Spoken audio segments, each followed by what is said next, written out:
It's all fun and games till someone gets shot. Well, I think the arcade story will be the what-if endings, and the what-if endings are not canonical, so those probably will be completely useless. Like, if you focus on the one with Lily and Aquafina talking, that talk is not going to do anything meaningful for neither one of the characters. It's going to be a pointless conversation. Oh, I think tea is better. Oh, I think coffee's better. And then they're going to fight. And then whoever wins, whichever ending you play, is going to be like, oh, you're right, tea does taste pretty good. And then that's going to be their ending. It's going to be trash, bro. I don't know why they did what-if endings. Like, it's a cool idea, but just what they showed us so far, and also combined with what they did in the past, it's probably going to be trash. The what if are cool to bring back characters like Wang or Ogre, probably why they do it. There's no limit. I get what you're saying, but we don't need what if. Like, there's a lot of characters like Lily, like Paul Phoenix, like Yoshi, Dragonoff, Raven, the list goes on. There's characters who needs a canonical story. We don't need some what if scenario where they're fighting Ogre and they win the tournament. No, we need something canonical, you know? And mind you, I think Tekken Tag Tournament 2 had some amazing endings, some of the best endings in the whole game. But Tag 2 does nothing for none of the characters. It's all irrelevant. Whenever I talk about Tekken Tag Tournament 2, people be like, nope, that game's not canon. Don't talk about that. It's not canon. It's going to be the same thing for Tekken 8. You bring up a what-if ending, people, nope, don't talk about that. Don't talk about that. It's not canon. So that's why I say don't even bother with it, you know? Behind Reina, there's a statue that was looking like Akuma. See, this is the thing, right? Tekken players is good at one thing, playing the game. When it comes to, like, anything else, the knowledge is zero. That statue is a Japanese god, just like the other two. There's two other statues, one's Raijin, one's Fujin. Do you think they would want people to know, like, this statue is a god, this statue is our other god, and not everyone running around thinking it's Akuma? It's probably because it's not prevalent to the in the story. I mean, but there's nothing wrong with, like, just random lore, though. It's called world building. In Tekken Bloodline, Heihachi explained in detail. Yeah, exactly. Bro gets it. In Tekken Bloodline, Heihachi explained in detail about the stone that Jinpapi destroyed. Exactly. These two lanterns were gifts from my father. What happened to that one? He shattered one with his bare hand. It was a demonstration that we, Mishima, have great power. The power to build, or the power to destroy. I keep the two lanterns as he intended to remind myself of that. Is that after Jin was done training, once he became a Mishima, he earned the title. He was leaving the ring, and then he stopped in front of the second statue, and then he broke it. That actually was, like, really dope. Like, that was a cool shout out to, like, Jinpapi, but it really, like, made Jin feel, like, complete.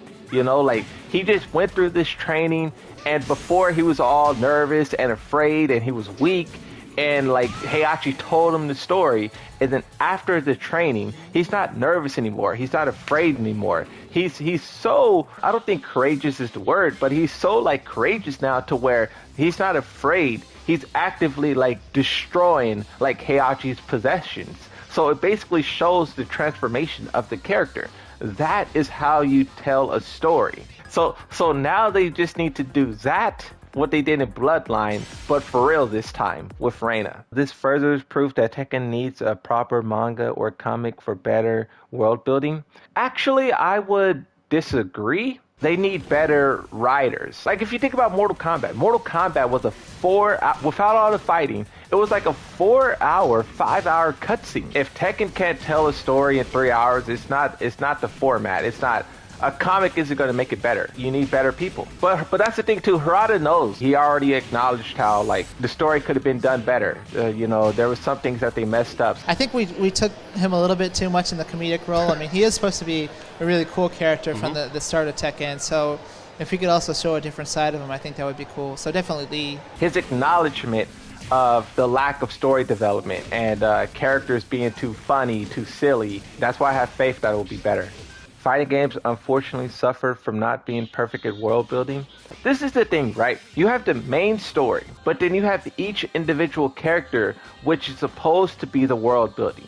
Like, you can see Paul Phoenix, like, an average civilian struggling to make a dime in a World War III environment. That's the thing. You're supposed to have all these characters show different aspects of what's happening around the main plot, but they fail in those instances. And that's why I was talking about the what if endings being trash, is because once again they're doing it. Instead of building upon the world and showing us a deeper side of the Tekken universe, they're going to have these what if endings where Ogre shows up and it's non-canon. That's the problem.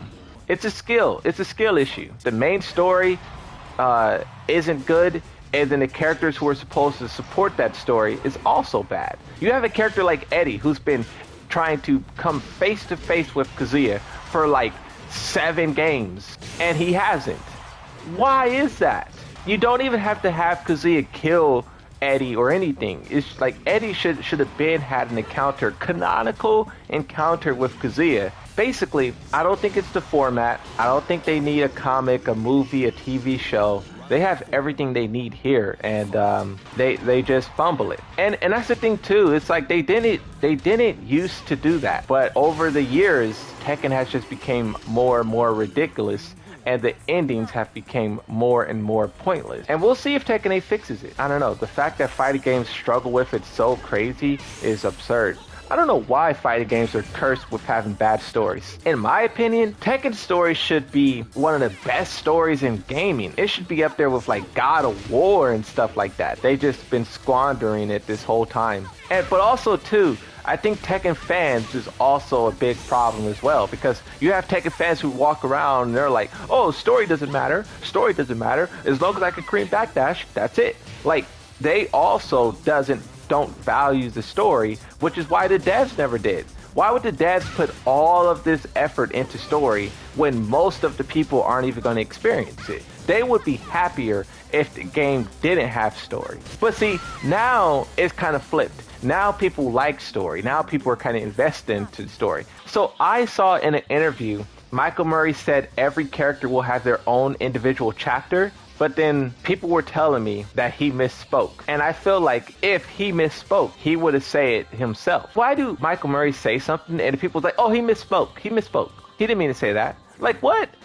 Wouldn't he correct himself if he didn't mean to say that? He said it in an interview that every character will have their own chapter. If he says that the heat system got buffed, would everyone say, oh, he misspoke? It's not actually going to be buffed. Why do people say stuff like that? It doesn't even make sense. He definitely would have corrected himself if he misspoke. Yeah, we nerfed the backdashing. Oh, he misspoke. He didn't mean that. What?